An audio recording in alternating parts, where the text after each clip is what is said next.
Good evening, everybody. Welcome to beautiful Harrisonburg, Virginia, where we're playing James Madison, Georgia Southern Football 91. I'm Bill Edwards, along with Coach Tim Stowers. Tim, when we talk about beautiful days for football, it's almost like they ordered this one. That's a great day. I think it's going to be about 75, maybe close to, maybe it might get to 80 degrees. I think it's going to be a super day for football. Not a whole lot of wind will be a factor. You couldn't ask for anything better. Something a little different than we're used to up here. Well, I can remember, I believe in '88, it was kind of like this when we first started. And then about the end of the third quarter came a thunderstorm. So you never know what's going to happen over the Shenandoah Mountain and over the Shenandoah Valley. You never really know what's going to occur with the weather, but it's supposed to be clear and not a cloud in the sky. It's a perfect day for football. This is a team that has an excellent record this year. We're 5-1 against them, and they just have to be chomping at the bit to get us. Well, they really are. They have an excellent football team. The only football team they've lost to was Virginia Tech, and they were a Division I team. And then they reeled off 5 straight wins. They're a different football team than they've been in the past because they're a real heavily offensive oriented. That's probably the strength of the football team. In the past, I thought their defense was maybe the strength of the team. They got Williams, the quarterback. He's a catalyst. He's the one that makes their offense go. They can pitch it to Sims, the tailback. Sparksman's a good fullback. They got a great center, which makes for a good offensive line. They got two wideouts, McLeod and Hayes. Hayes being 6'6", they're worried about him out jumping somebody. You know, the keys to victory are probably us holding on to the football and just running our game plan on the offensive side of the ball, playing good defense, playing a good assignment defense, and not getting up the big play, and then making something happen in the kicking game. I think that's where we can really get an edge if we do a good job today in the kicking game. And we did a good job mixing the plays last week. We got to keep that up this week. Well, we really do. And Coach Russell did a good job last week of calling the plays, and we're going to continue that format today. Okay, well, good luck. Let's go get the Dukes because we sure need this one. Appreciate it. All right. And we'll see you with the first half highlights of that JMU contest right after this. Southern won the toss, and game captain Mark Giles elected to defer to the second half.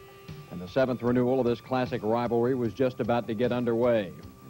And from the littlest Eagle to Georgia Southern's band making its first appearance in Harrisonburg, all were about to witness JMU GSU combat. The Dukes started with good field position, went right to the air. Eric Williams went to David McLeod for 16 yards to the JMU 45, starting an impressive 11-play touchdown drive. On 2nd and 15 from the Eagle 45, Kenny Sims reeled off 11 before Shane Maxwell could stop him. On 3rd and 4, Williams tossed a nifty screen pass to McLeod again, who cut back across the grain and picked up 19 big yards to the 20.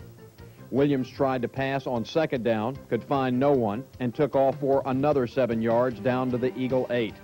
Then on 2nd and goal from just inside the 5, Williams rolled out to his right and just kept on going. 7-0 JMU, just like that. The Eagles at first looked like they'd respond. On 3rd and 6, quarterback Charles Bostic fired a 15-yard strike to Darrell Belzer, streaking down the sidelines. Darrell made a super catch for a first down at the 40. On the ensuing play, however, Bostic was hit trying to pitch to Darrell Hopkins, and as luck would have it, Hop kicked the ball back into the field of play. Deion Fox fell on it for the Dukes at the GSU 35. The defense, however, didn't make things any easier on themselves when Rodney Oglesby was charged with pass interference on Kenny Sims' halfback option pass that was intended for David McLeod. The Eagle defenders, however, rose to the occasion again, despite the fact Kenny Sims' 6-yard run here made it 1st and goal at the Eagles' 7. On 2nd down, Eric Williams faked up the middle, but neither Michael Berry nor Steve Busaletti was buying it, and sacked Mr. Williams for a 4-yard loss. On 3rd and goal, Alex Mash was in Williams' face so badly, his pass was partially deflected. Completely ineffective and 100% harmless. Keep your eye on number 99. Harmless especially when you consider on 4th and goal, Trey Wise' kick was off to the left, and the Eagles had dodged a heat-seeking missile. Last week, the old Eagle Express, run by Charles Bostic, showed signs of recovery, but for whatever reason, he couldn't get on track this week. There was nothing doing on a quarterback draw on 2nd and 12, and on 3rd down, it was a fiasco. Bostic, wanting to pitch to Don Hudson, was wrapped up by strong safety Billy Johnson. The ball was loose again, and again, the guys in purple passionately fell on it, this time at the Eagle 19. The Eagle defenders once again tried to meet the challenge. One thing for sure, tailback Kenny Sims sure met Michael Berry. Watch number 56 fight off 2 good blocks and stop Sims for no gain on a 2nd and 4 play. Only this time the odds were too long. It came down to another 4th and 4 from the GSU 13. Only this time the Dukes gambled, and it was 7-14 as Williams avoided the blitz beautifully, fired a strike to David McLeod cutting across the middle, and it was touchdown city. At least the partisans sure liked what they were watching. That's when Southern coaches decided the Eagle Ship of State needed a new helmsman, and not a whole lot seemed to happen at first. Derek McGrady handed to Lester Eford for 4 yards, and on 3rd and 6, a pass to Darrell Belzer came up a yard short. So Don Hudson came in to boom it away. It boomed all right, blowing up right in Southern's face as Anthony Archer took it at the 20, danced past and parried would-be tacklers, and was off down the sidelines on an 80-yard touchdown romp. Georgia Southern found itself in a 21-0 hole with still 1:04 to go in the first quarter. Just like the '89 contest up here. Now Southern had them just where they wanted them. And defensive end Michael Berry probably expressed it best. Defense knew that, hey, okay, that's all the points they're going to score. You know, we came together. We just knew, we already knew what we could do. You know, because we knew they weren't running anything different that they hadn't ran that we ran in the past. You know, but we kind of got out them second quarter, second half. You know, just shut them down. We kept our poise, and so did offense. Offense moved the ball when they had to, and we came up and won. Yes, the man said won, as improbable as the Atlanta Braves being in the World Series. But, you know, come to think of it, first they made us mad, faking a punt. And though it was close, the Dukes came up just inches shy. You've heard about this being a game of inches. It was Southern's ball at their 27. And that's when McGrady and company went to work as Derek scrambled for 5 yards on a 2nd and 9 play. And it came down to a 4th and 1. And at their 36, GSU tried a gamble of their own. And behind the superb blocking on the right side of the offensive line, Lester, a yard when you needed Eford, got that and 8 more besides. The hosses up front included Rex Nottage, Steve Busaletti, Rusty Parrish, and Joey Cushing as Lester bulldozed to the 45. McGrady got the air attack started with another 14-yard strike to Darrell Belzer, and Lester found 7 more yards and a little crease off left tackle to the JMU 34. And then it was time for Operation Eagle Storm, and bombs away to Belzer. And even with the defender in his back pocket, Darrell made an incredible catch to narrow the gap to 14 points. Derek McGrady, he rolled out on that play, and you know, he got flushed out of the pocket. I had to reroute. You know, I ran a post route originally, and I had to circle back around. And the defensive back, he tried to shield me a little bit, but I found the ball and made the catch. I thought for a minute that it wasn't going to get there. I had to move around a little bit, and I just threw it as far as I could, and he made a great catch, pulled it in. From that point on, the defense was nothing short of awesome. Late in the half, just when it looked like James Madison might retake the lead, Eric Williams' pass intended for David McLeod near the 10-yard line was broken up beautifully by Jim Mutimer. The score at halftime was 21-7 in favor of the Dukes.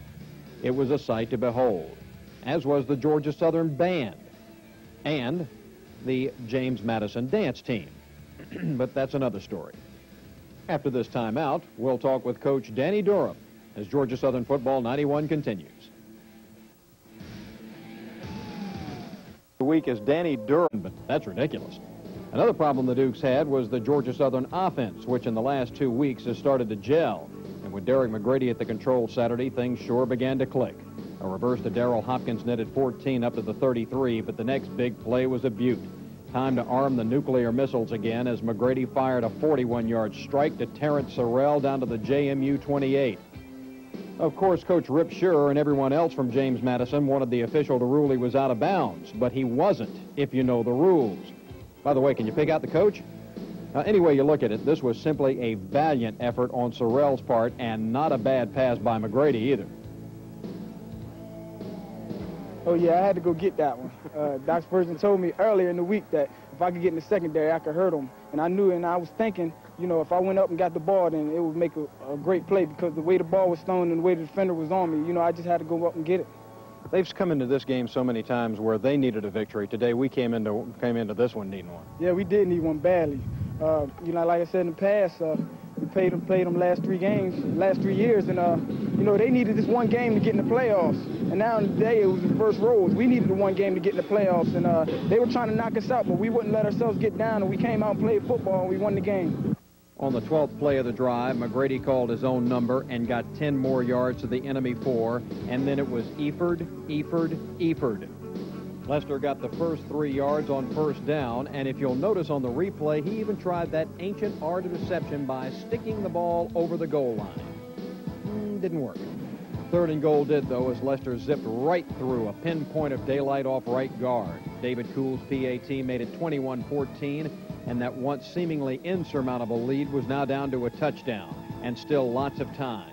The mood on the sidelines was improving, too. The bend but don't break defensive performance continued as Paul Sickley dropped Eric Williams for a 3-yard loss at the GSU 49, and James Madison had to punt. Thad Hudson's kick went only 28 yards and out of bounds at the 23. McGrady and company came in and ran one play as Derrick went bombs away to Belzer. Darrell had split the defense and was wide open. McGrady's throw was perfect, and a 77-yard touchdown strike as pretty as you please. And on the sidelines and one corner of the stands, it was New Year's, St. Patrick's Day, and the 4th of July. We were tied 21-all. It was the play call up in the booth. It was the same play as the first one, except I didn't have to reroute this time. And the ball was thrown on the money. I give full credit to Derek McGrady for getting the ball there. And I made the catch, and I had to outrun that defensive back and got into the end zone. No reflection on Charles Bostic, but Derek seemed to come in and pick it up a notch. Yeah, Derek came in and changed the pace a little bit. You know, we the whole offense in general came out and we dragged a little bit. And Derek McGrady came in and picked up the pace a little bit. You know, his strength is the pass, and we utilized that very well in this game. He ran right by the guy, and you know, he had a long run in the end zone. I was hoping that he had enough left in him to get it in there, but he did. And the other thing about Derek, he's been very patient, and you never know when your opportunity is really going to come. And his opportunity came today, and he responded to that opportunity. You never know when it's going to occur, and it came today. I know Charles is going to get back on track, but Derek came in off the bench, and I've always said I felt like we had a good bullpen, and Derek came in off the bench and did a super job helping us win the game. But the 3rd quarter fireworks in this clam bake were far from over. And yes, this was the puppy pound all right, only now it was the puppies getting pounded. And the defense gave the offense another golden opportunity when Eric Williams couldn't find a receiver and started to run. Alex Mash closed in and with a swat batted the ball from Eric's grasp and recovered the fumble personally. We were out of the top 20. I mean, we were really underestimated coming into this game, but I think everybody know now that we always had the ability, we got the attitude to go with it now. Yeah, we had to really turn it up when they came out 21-0 in the first quarter.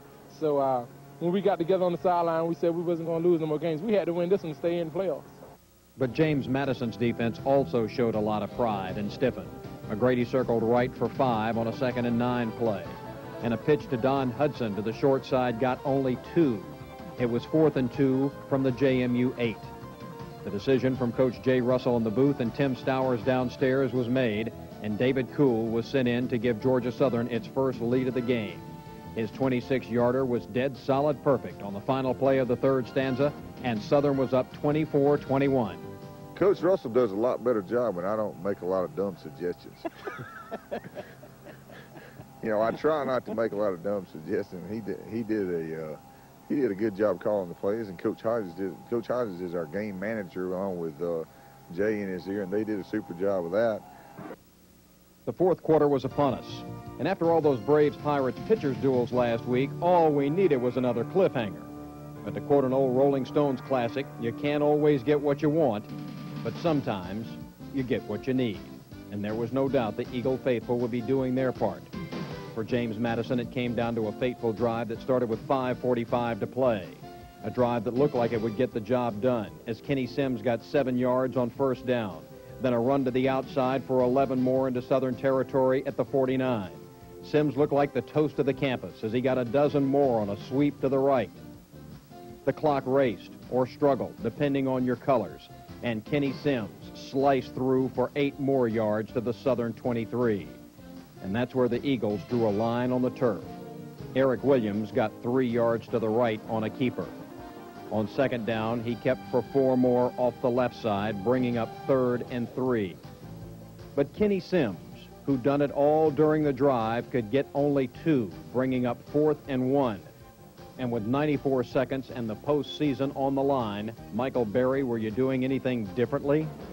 Not really. We just had to wake up, you know, because it happens. Everything happens so fast. You know, we normally were a first half team, but now we just kind of changed the philosophy around a little bit and became a second half team. Well, we just, all right, you got your points in the first half. Now we're gonna shut you down in the second half like we usually do, and that was the only change that we really made because they weren't doing anything that we hadn't already seen on film. So it all boiled down to one last play. Williams faked inside and pitched to his bread and butter man, who got toasted by number 4 Kevin Whitley, dropping Kenny Sims for a 6-yard loss.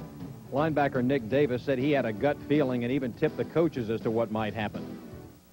The coaches, they wanted to run a blitz, and we had been in that situation all day, and I'd be in the middle by myself, and basically, to tell the truth, I was getting killed by myself. And I told Coach, I think we need to change and run another defense. We got the short defense in with the extra down lineman, and they faked it to the fullback, and I think it was me and Terrence Owen. We stopped the fullback, and he pulled it, and Whitley caught him on the corner. Listen to you for a change. Yeah, they finally listened to it. Meanwhile, another linebacker, Shane Maxwell, was thanking everyone in sight, to say nothing of Kevin Whitley himself. Kevin Whitley made a heck of a play on that 4th down. He looked me in the eye before that happened. He told me, he said, you got to make this tackle. You got to make this tackle. And ended up, he made it. He was so pumped up. It just, you could see it in his eyes. He wanted it. I think they were an option, and Curtis took the quarterback and made him pitch, and I just came up and made the tackle. Just another day at the office for Kevin. As some of the boys show their exuberance, Coach Stowers will have final thoughts in just a moment.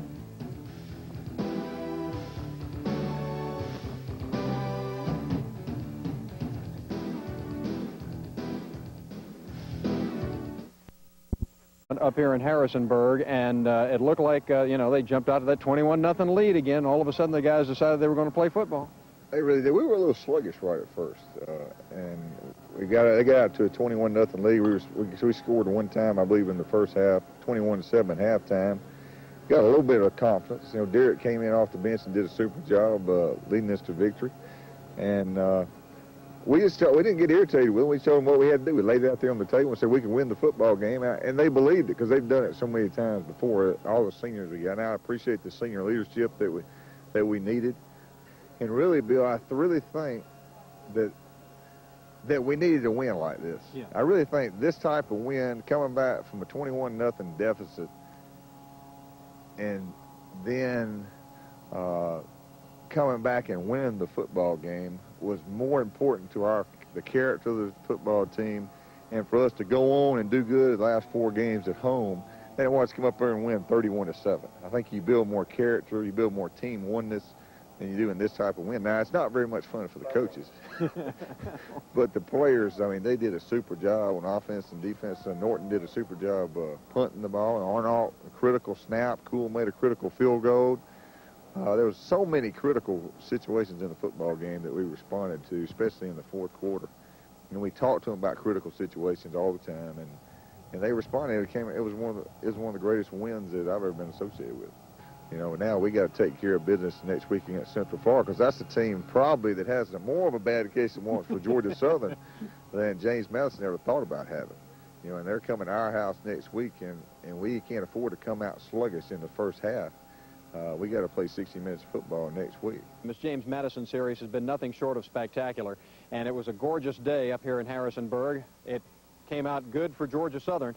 We'll be back home next week against a team that wants us just as badly, but at least it'll be at Paulson Stadium. That will be telecast on Sports South. Watch it if you can there, or join us at Paulson Stadium. We really need you there. And from everybody associated with Georgia Southern Football 91, I'm Bill Edwards. We'll see you again next week. Good night from Harrisonburg, Virginia.